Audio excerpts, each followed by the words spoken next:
All right, so we're about to go live. And today we are going to be talking about a very important topic. So I think this is good that we're getting together and putting our brains together to share what we've learned in our own lives.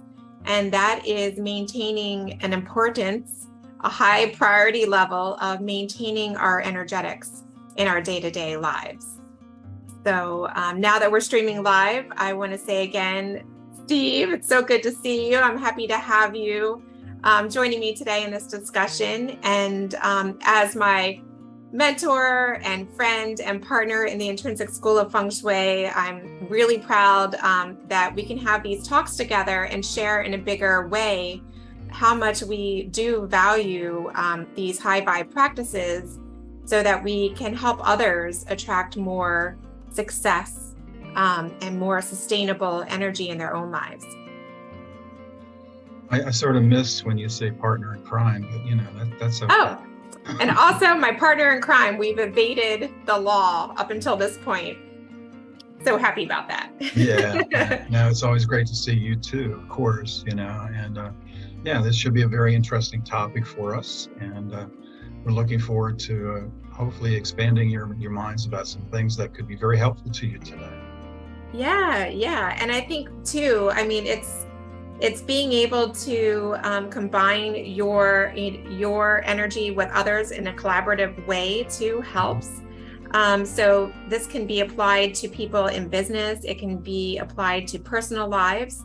But let's start with Steve. Why don't you share with everyone out there a little bit about your background? This could take a while. Well, I'll help you.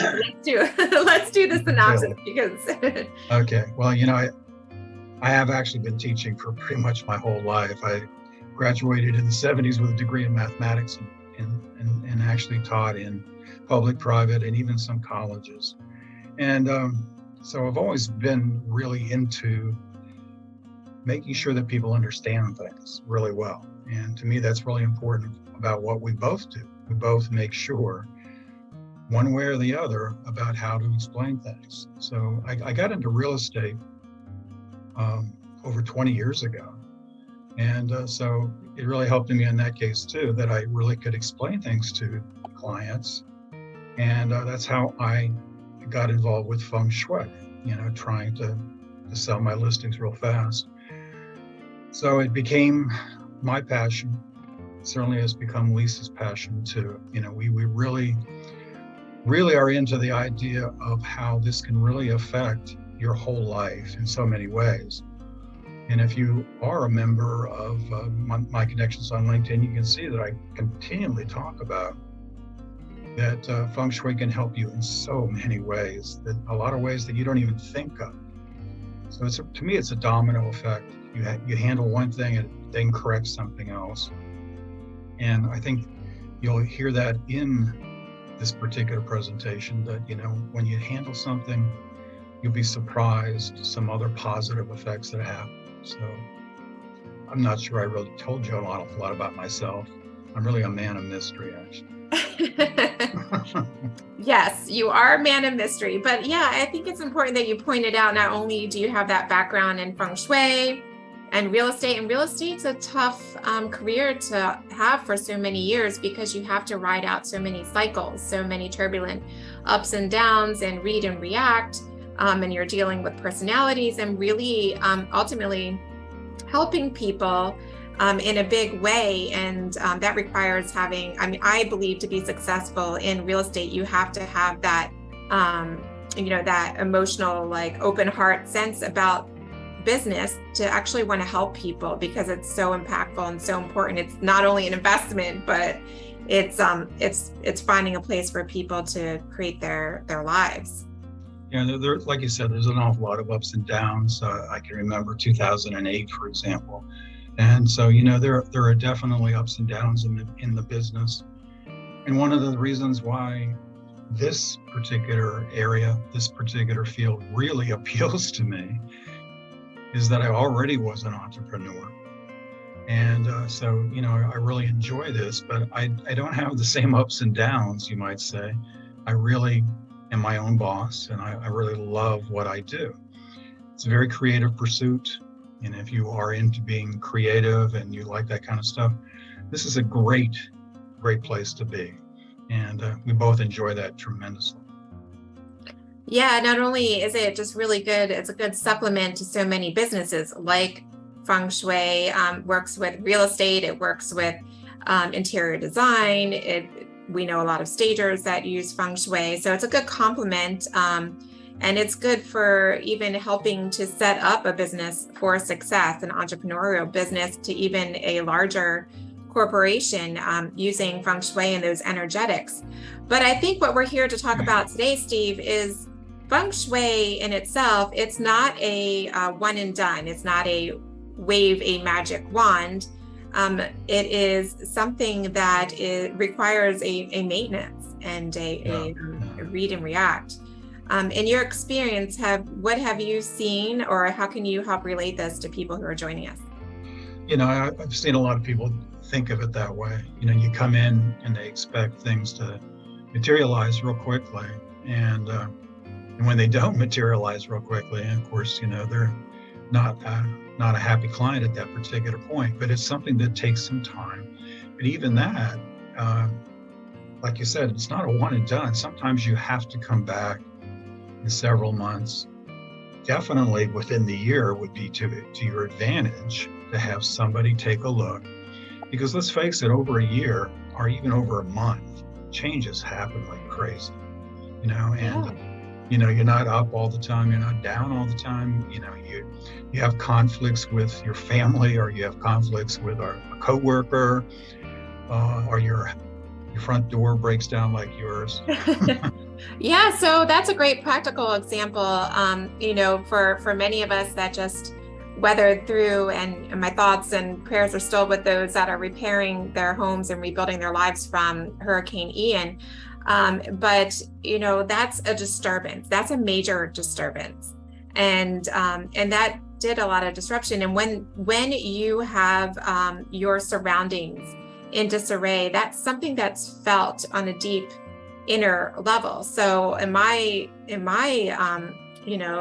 I'm very blessed that I weathered that storm very well, but in maintaining, making sure my windows are bolted closed, that the ones that needed to be secured, the door, the threshold that needs to be repaired, for leaks.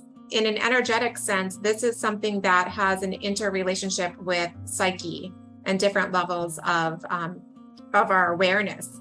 And that can impact us on a day-to-day level. So how we are bringing ourselves to the table in terms of business and showing up in our relationships and our personal lives. Mm-hmm. So that's thank you for bringing that up. But that's a very practical way to get a sense on, okay, hey, there is some maintenance that needs to be done, not just in a practical way, but in an energetic way. With respect to maintenance, that is a big thing, of course, that a lot of people just sort of look over, they procrastinate and don't take care of certain things. And in Feng Shui, that's a real no-no. You really need to make sure things are working properly and everything is just fine. But one of the things when you brought this topic up to me, I was thinking, there are changes that happen all the time. Some of them are really drastic changes that happen during a year. Okay. Somebody in your family might die. Okay. Something might happen poorly for your children at school. Really poorly. So there are things that happen that you need to come back in sometimes and correct things to try to create a more comfortable environment. Certainly not all of us have a divorce or have a bankruptcy or whatever. But those are moments when certainly there should be a Feng Shui practitioner probably brought back in to correct the energy in that situation. There are things that just crop up. Hopefully and thankfully, most of those really tragic things that really cause so much stress don't happen often, right. Hopefully. But when they do happen, you do really have a situation that could get worse if you don't maybe make some corrections. Right, exactly, yes. And I do want to make a comment on that, but I want to welcome Rhonda Foster. She's watching us live. Hi, Rhonda. Hey, She Rhonda. said, very, very true, Steve. What we're talking about here resonates with her. And anyone out there, thank you. If you want to ask us questions while we are chatting here, we'd be happy to answer while we're here. But exactly what you're saying, Steve, in my own personal life and as a Feng Shui practitioner and professional, I have my ups and downs, and I will give a lot of credit to the maintenance in the energetic area, and applying Feng Shui has helped me weather so many storms with grace and dignity, from divorce and illness to maintaining two businesses as an entrepreneur. Making sure that I have my energetics and my personal energy in alignment well cared for was a big part of the success in getting. Right. Oh boy. Yeah, I mean, just like you said about illness, we've all been facing potential of that for the last several years. And some of our loved ones, some of our friends have had this happen to them, So, those people really, really need you in those situations. They need some things to be actually cured. But, illness is something that crops up for every one of us. And it really can change the atmosphere, the environment. Mm-hmm. And, sometimes you just need to have somebody come in and take a good look at it. I know we're not really going to talk so much about space clearings, but those are certainly some of our tools that can be very, very helpful. And I know you do an awful lot with that idea.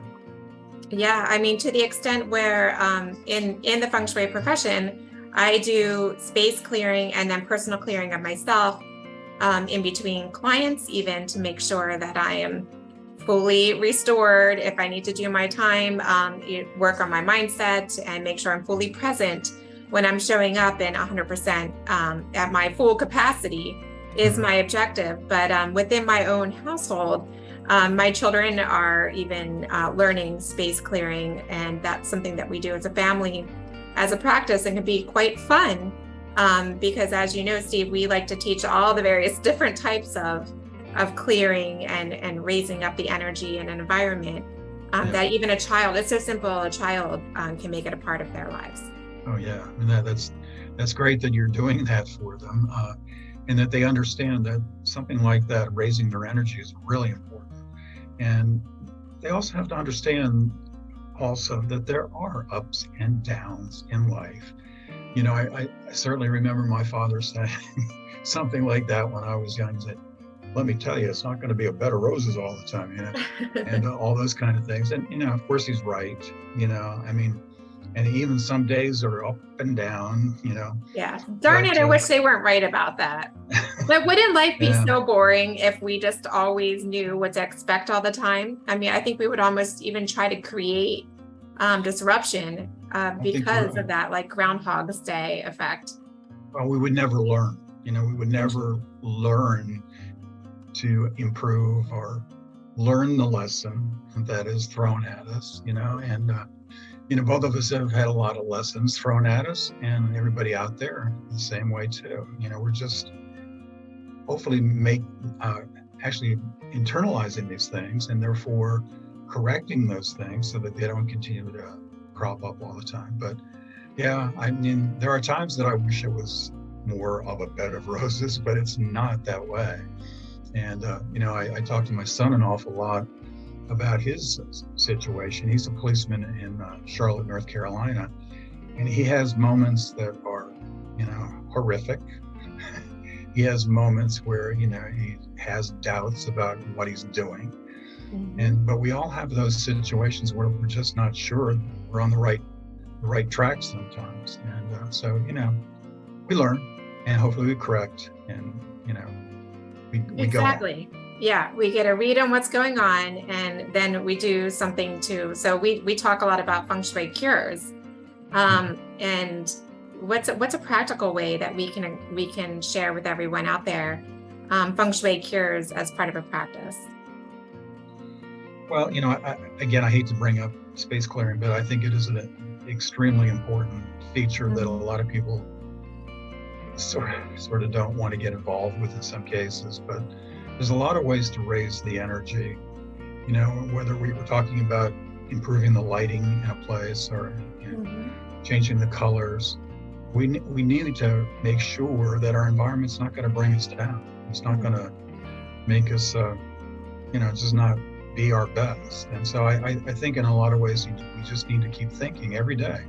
I've got to raise my energy. I've got to put a smile on things and really go at it. But a lot of people just don't think about their energy and raising it. And I think that's a very important part of what we do. Yeah, one of the first things that we do when someone's not feeling well or they're sick, if we're visiting a loved one, even in the hospital, one of the first things we do is open up the blinds and let the light in. And that's light we know is one of the greatest manifestations of life force energy or chi that we work with as practitioners. And very, very simple shifts like that are a great way to start a lifestyle that is more energetically aware, just from waking up and opening up the windows. One of my habits every morning is to try to make sure that I get out into the sun. Okay, and it only has to be 10 minutes or so, but I like to walk. My dog likes to walk, so we get out there and we get as much sun as we can for that time. I want to reset my circadian thing, and I just think it's very important that you get sunlight. Certainly don't overdo it. We talk all the time about not doing extremes, and so I don't do that. Excuse me, anymore. There was a time that I might try to fry myself on a beach or something. But, we grew up during a different time. But I don't do that now. But I do know the importance of getting sunlight on my skin and re-energizing myself that way. So it's very, very important that you take in that and you take in nature. All of them really, really are very important to incorporate them all the time. Every week, we need to incorporate those things on a continual basis. So yeah, that's a good point that you bring up of the impact of nature, and incorporating the elements of nature is really, that's the crux of the recipe of Feng Shui success, is having a harmony with nature and being able to bring those elements indoors, even on ourselves, as we talk about colors and textures. But that creates that sense of regaining control, safety, security, when we have those familiar elements in the right balance. One of the neat things, I think a lot of the folks out there know that I like to read an awful lot, but I like to read about famous people and how they come up with their ideas and stuff like that. The creativity has always been important. So and one of the things that a lot of them, I'm sorry? So important as an entrepreneur to have. And one of the things they all do, or all did, because most of these people I'm talking about are not alive any longer, they actually took the time to always take a walk outside. And they got their best ideas outside. And I think I get my best ideas outside too. Walking around and again, getting the sun and looking at trees and just connecting with nature. My best ideas come to me that way. I probably would feel that is the number one way of doing an awful lot of things really well, is just connecting to nature. Exactly. Yeah. When you can't figure something out, take a walk, right? Yeah, this is what my wife says. Yeah. Take a walk. She's right. Gwen is right about a lot of things. Yeah, it's true. Yeah. And speaking about Gwen too, with artwork. So taking a look and evaluating an environment too for artwork is really, really important. How the artwork that we choose to put around us, it plays a big part in what we experience in a day, whether people realize it or not. Yeah. It's amazing how your environment can turn you on, turn you off, make you feel good, make you feel bad. And a lot of it is the stuff that you put on the walls. And you walk into a teenager's room sometimes, as you and I have done, sometimes you can understand why they're having some problems at school, or having problems with relationships with their parents or whatever. You want to give them things that are uplifting, and there are too many things that show up in those situations that are not that way. So it's one of the things that I look at all the time when I walk into a teenager's room, especially. Oh yeah, I think that's one of the top, as we talk about places where Feng Shui can really come in handy. I feel is that like teenage, like young adult time. It's a high demand, especially coming out of COVID, where kids are spending more time in their bedrooms. They're online. Everyone's in online school now. So it becomes even more critical that an environment is supportive and healthy for a kid to spend so much time. Encouraging them to get out in nature even is a huge hurdle. I see that there's an awful lot of employers out there that are trying to get their employees back into the office. And, they have all these excuses about why they should be doing this. But in a lot of cases, these employees are actually being more productive if they have a decent office and a good setup and they can allow themselves to focus. But there's a lot of employers that want them back into that rat race a little bit. It might be better, I think, if we move forward that, you expect maybe somebody to come into the office once or twice a week. That's fine. Mm-hmm. But to totally go back to the same old situation might not be the best way to do this. There's quite often, and I'm sure this probably happened with you too, Lisa, that, quite often when somebody comes in, let's say at 9 o'clock at work, but 9 o'clock in the morning, they take like an hour sometimes to get moving. Right. And, they've had maybe on their second cup of coffee and whatever they've been whispering about. But, it seems like there's an awful lot of downtime that is not productive that way. So you get more done sometimes when you have an environment that is more conducive to that idea. So when I was reading that, I said, boy, you better think about this a little bit. And I really think eventually more and more we're going to have people that are going to understand we don't need to have all that traffic out there every morning. Let's sort of stagger it a little bit, kind of thing. It'd be better for the planet.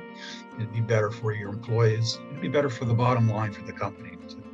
Right. Oh my gosh. Yeah. Like ditch the cubicle culture for real. And instead of spending that time in the car commuting to the office, employees could be using that time to take their first morning call while they're walking around outside.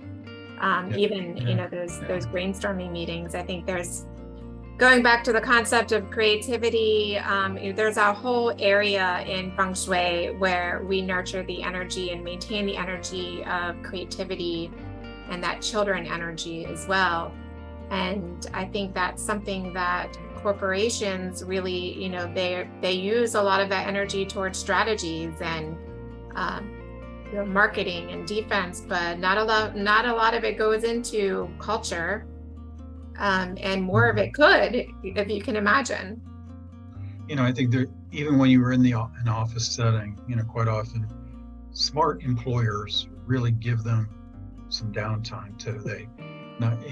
You really can't go for hour after hour after hour and expect them to be brilliant the whole way through it.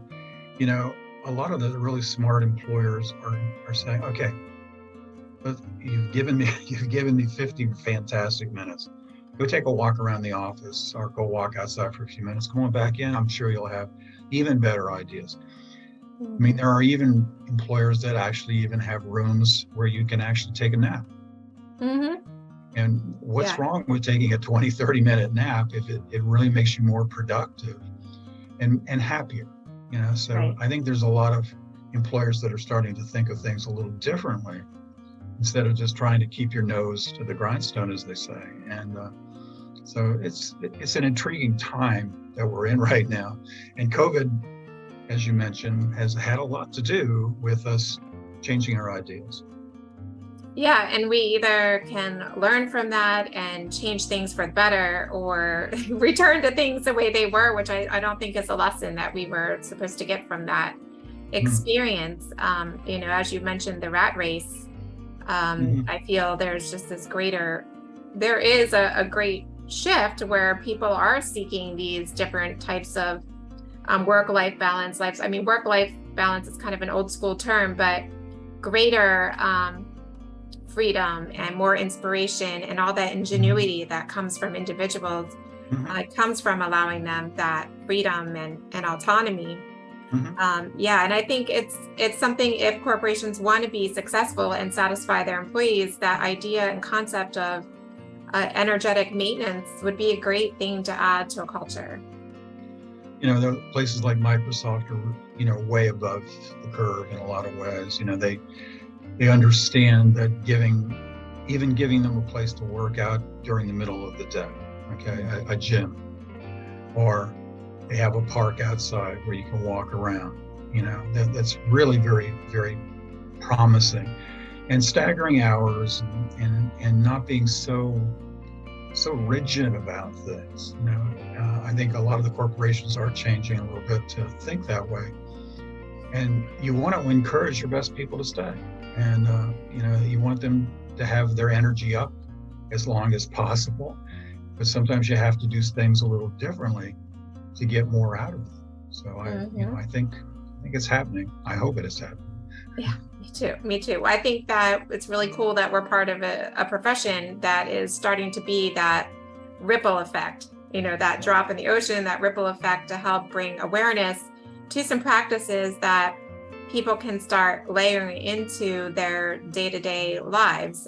You and I were talking about earlier, is people make the time to schedule they schedule their healthcare, getting their dental, vision, all of that. But, then getting into, scheduling our hair getting done and our lashes and our nails done, that's a part of it. But there is that opportunity for people to start to schedule in the importance of getting their energy in better shape. Yeah. There's just no way that you can report to your office at 8, 9 o'clock, work all the way up to lunch, gobble it down really fast, run right back to your desk, and then, think that you're going to be able to keep doing it. I remember my 5 years at AT&T. It was a good experience for me for a lot of reasons. But what I do remember about the whole thing is that, we didn't get started right away. We were just sort of hanging around, talking. We all went down to the cafeteria to get our coffees and brought them back, talked a little bit, and then maybe we all then sauntered into our cubicles, and then did a little work. And then we went down to lunch, and usually then had something that actually made us even more tired because it was, I don't know, some carbohydrates or whatever that would make us drowsy. Yeah. And so, I was pretty much could have taken a nap right after lunch. And sometimes I did in my cubicle when the boss wasn't looking. Now they're watching, Steve. Yeah, I know. I'll probably get some kind of bill or something. That's so true. So what can we say? And I'm glad that we hit on the importance of perhaps shedding some light for corporations and including their employees and coming back in. But for those entrepreneurs out there that are weathering some challenges out there right now, we know there's inflation that's happening, and people are weary. There's people dropping out of entrepreneurship right now. What can we say to help give them some things they can do right away to start maintaining their energy better? Well, you're probably tired of me bringing this up, but I'm going to bring up routine again. And to me, routine, especially in the morning, is a very pivotal thing to do. I always found out that if I take care of certain things, like the meditation or like the exercise right away, that I am really revved up to do something the rest of the day, more so. So to me, anybody that's an entrepreneur, they have to first put themselves a little bit ahead of what they're doing. And most people in the entrepreneurship don't do it that way. They actually then sometimes even put in more hours. because, in some ways they're even tougher than their boss at the old office. But that's something you need to not do. You need to make sure you take care of yourself mentally, physically, and emotionally to start with. And once you do that, boy, you can really do an awful lot with the rest of the day. But put yourself first. We talk a lot about intention and intuition in Feng Shui. Right. And how good is your intention and intuition if you're not taking care of yourself? Boy, not very good, right? No. I think, if you're not getting good sleep, if you don't have the good routines, your intuition starts to get wavy.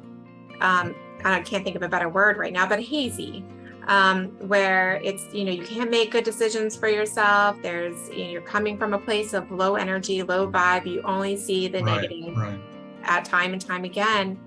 And it's like, how do you get back to that place of clarity? And I think what you're saying is really important. Good sleep routines, good morning routines, and really honoring the time that you spend working to be very well focused and intended. I talk to my son a fair amount, of course, and one of the things that I can't say that it upsets me, but I guess I'll use that word. But I want him to get into a regular routine where he actually works out and keeps himself in good shape. Sadly, if any policemen are out there listening to me right now, too many of you are not getting into good shape. And too many of you are pulled over into a parking lot eating your third donut at this point. So you really need to really take care of yourself. Again, I like to read, and there's the statistics about our youth, but even the adults that are now obese. It's sort of sad and it's scary. And there's a reason why a lot of people are having more and more problems with diabetes and heart disease and all that kind of stuff. You need to get into some type of routine every day. You need to at least put in 20, 30 minutes doing something physical. And a lot of us don't do that. A lot of us just sit. Mm-hmm. And let's face it, I do it sometimes too much too. But you need to make sure you get up and move, and therefore it's going to increase your energy. You just have too many people that are very, in a very sedentary kind of way right now. And so if there's anything out there, make it part of your routine that you do it some way, somehow. So there you go. As we talk about Feng Shui and the concepts of, I'll say, removing blocks, and that applies to within ourselves and our body. When we're getting to a place where we're very sedentary, that blocks a lot of flow. And in Feng Shui, we're looking to have continual flow and a healthy way of energy and having it circulate, being able to build a momentum. And that can't be done when we're not positioning our bodies in a healthy way for a good portion of the day. That our bodies aren't meant for that, and sitting and constricting, that shows up in our personal, that will start being reflected back in environments and relationships. Mm-hmm. that sedentary, Steve, like when people are like, I just feel stuck. And where does it all begin? That it can start inside. Something is stuck and it starts to show up around us in many different ways. I think you hit on some really good lifestyle habits and choices. People can start to make very practical choices to start to get that energy flowing, getting the momentum going. And I think too, Steve, what keeps popping in my mind as we're talking about energetic practices and the importance of maintenance there, in Feng Shui, we talk a lot about the center of a home or a business, and that being the energetic, holistic health and wellness hub of all of the energies of our lives. Mm-hmm. And if that's in disarray, all the other little pieces that touch it are imbalanced as well. I think it being in the middle is perfect, because everything, like you mentioned, it revolves around the health of a person. And really, that's where we need to start. Anytime we even do an evaluation, we really need to take into account how they're feeling. how they're feeling physically and mentally. And if that's off, that's the first thing that really needs to be corrected. If they, you might be brought in, well, I want to get a promotion. I want to make X number of dollars. I want to do this. I want to travel. Well, let's face it, if you don't take care of the center activity, the health, you're not doing any of that stuff. I guess they could carry you onto a cruise ship. Yeah.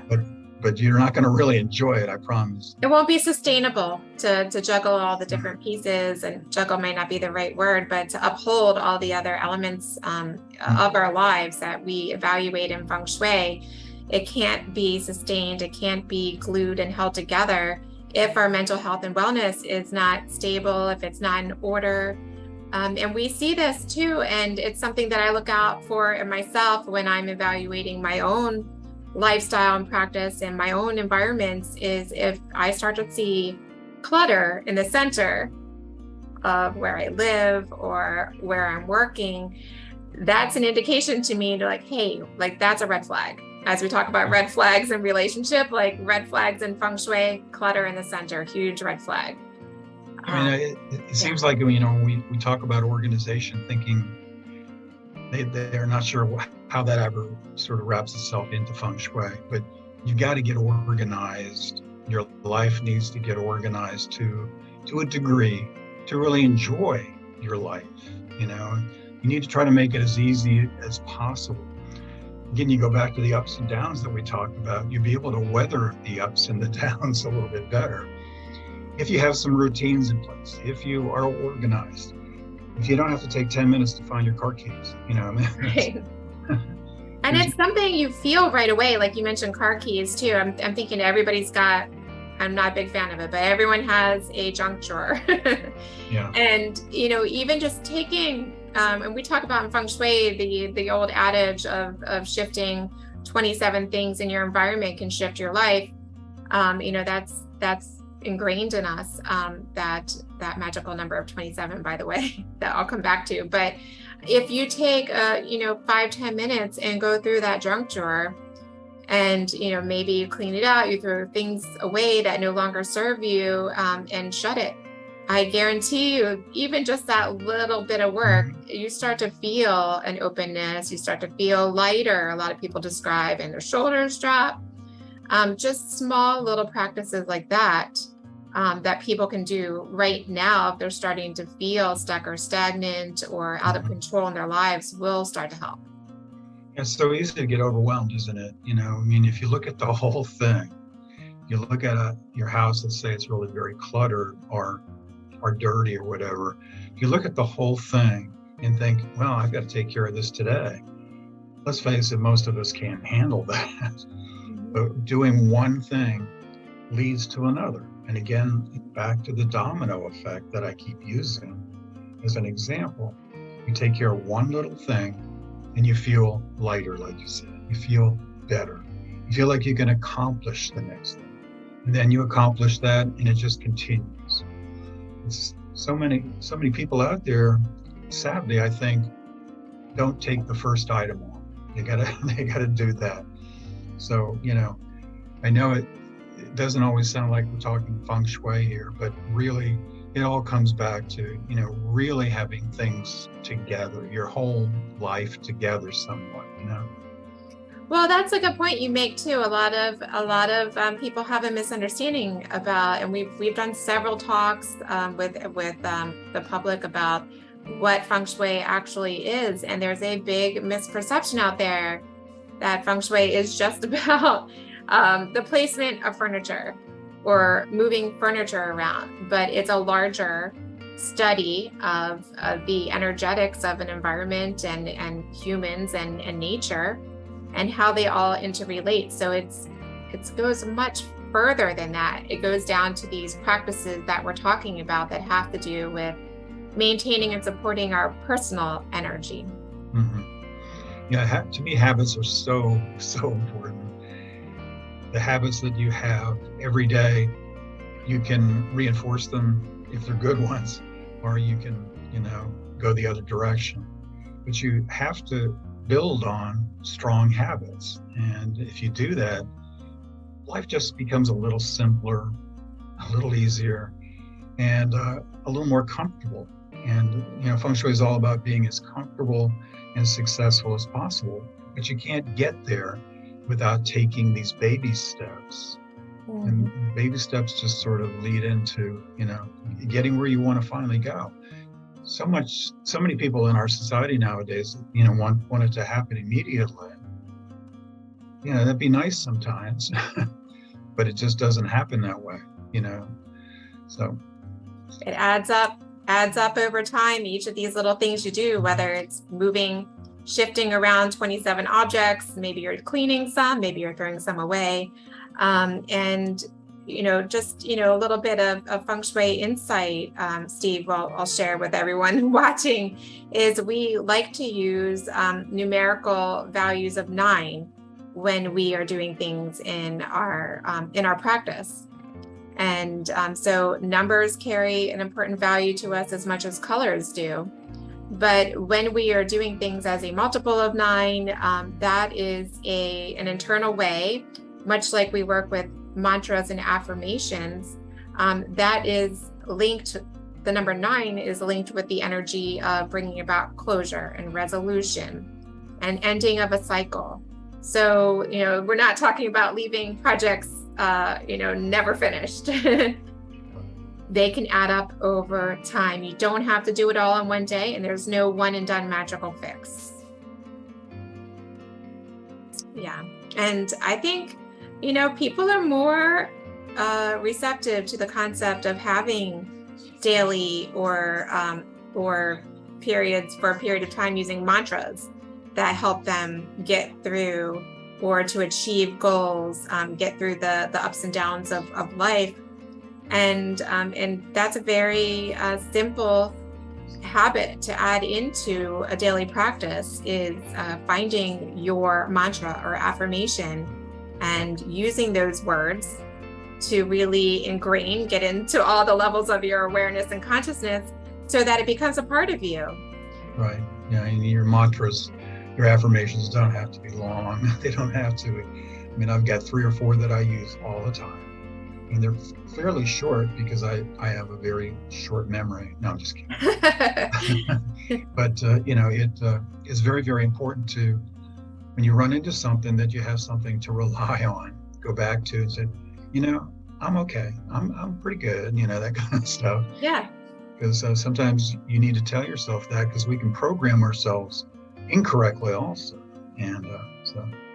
Exactly. And I like the idea of connecting a mantra and affirmation that we do in Feng Shui, connecting that thought and words with the placement of an object, such as artwork, such as creating a vignette within our homes, or even just, a lot of people forget about the environment and how it, the fragrance of it, for example, and how much that can do to uplift your energy, as well as the music that is selected.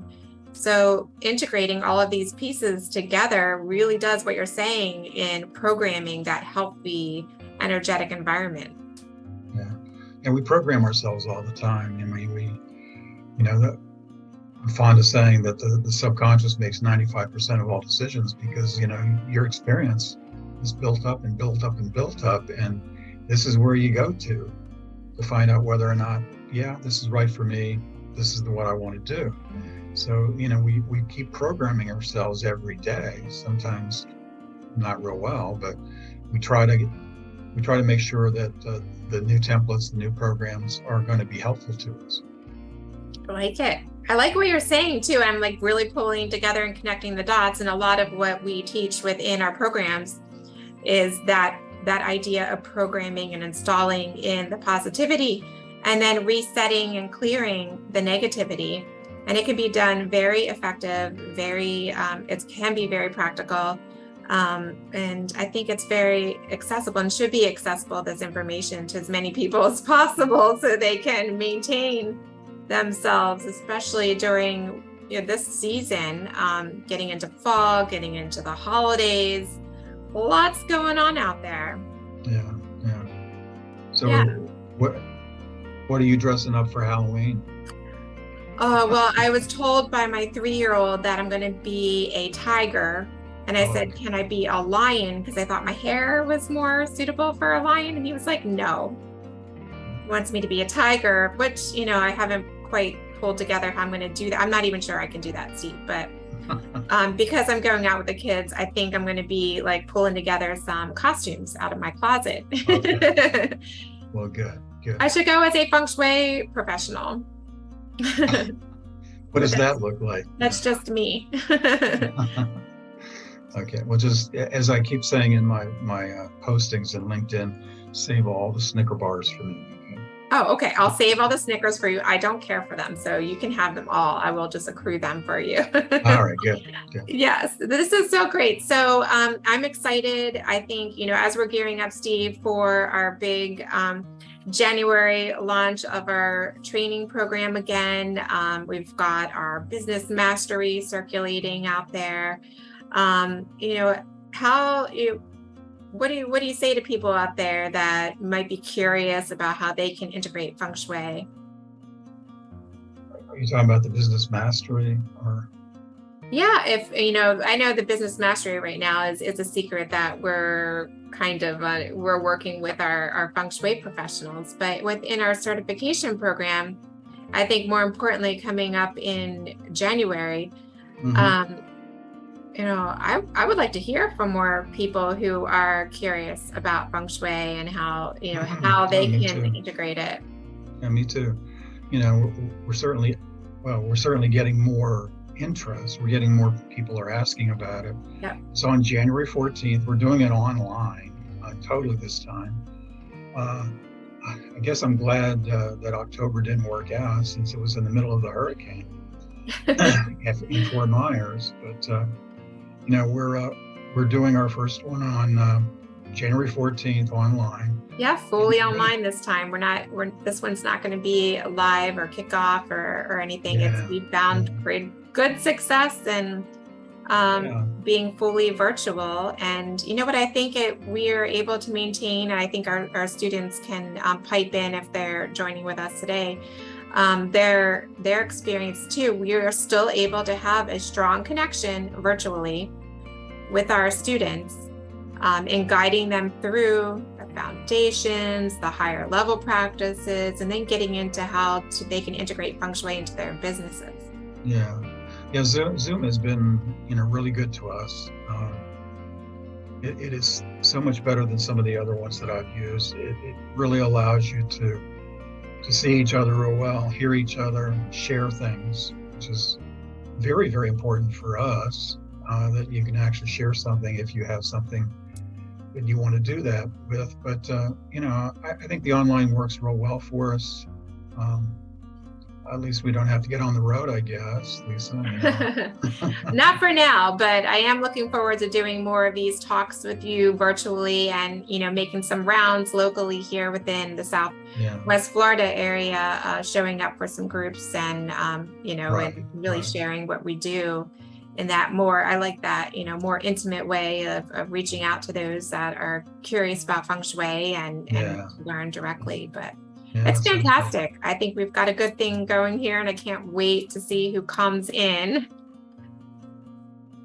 Yeah. Yeah, I think we're going to see a lot of realtors again. I think we're going to see a lot of interior designers and stagers like we normally do. Those that are in the um, health and wellness, the psychologists and therapists, and so on and so forth. But I'm really getting a sense that there are some entrepreneurs out there that are finding a way to blend Feng Shui into what they are bringing to the table, which is really cool and fun to work with.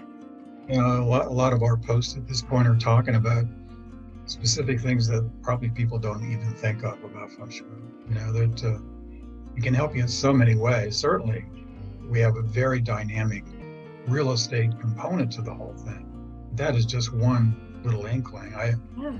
I'm working with somebody right now in Texas, and she already has her certification in Feng Shui, and she Mm-hmm. took the FSSP class, and I was telling her, that there really is a calling out there. There's a lot of real estate agents that would love to have you call and talk to them go to their meetings.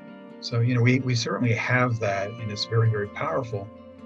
But the modules really open up your eyes to all the possibilities out there, which are numerous, about how you can actually make a living the Feng Shui lifestyle. Exactly. Well, Steve, I think this has been good. I hope we've piqued a lot of people's interest. And if anyone out there wants to reach out to us about our upcoming program, or just if you're Feng Shui curious and you want to learn a little bit more, Steve and I are showing up in different groups in different areas with these video presentations together to get the word out there and to even welcome you in to ask questions. Ask a Feng Shui professional formats out there circulating, and these helpful tips that you can integrate starting today. So those of you who showed up live, I thank you for being here. And Steve, it's always so much fun to chat with you. Same here. Yes. So I will let you go, and I look forward to next time. Let's do it again. Okay, let's do. Okay. Yes. All right. So bye, everybody.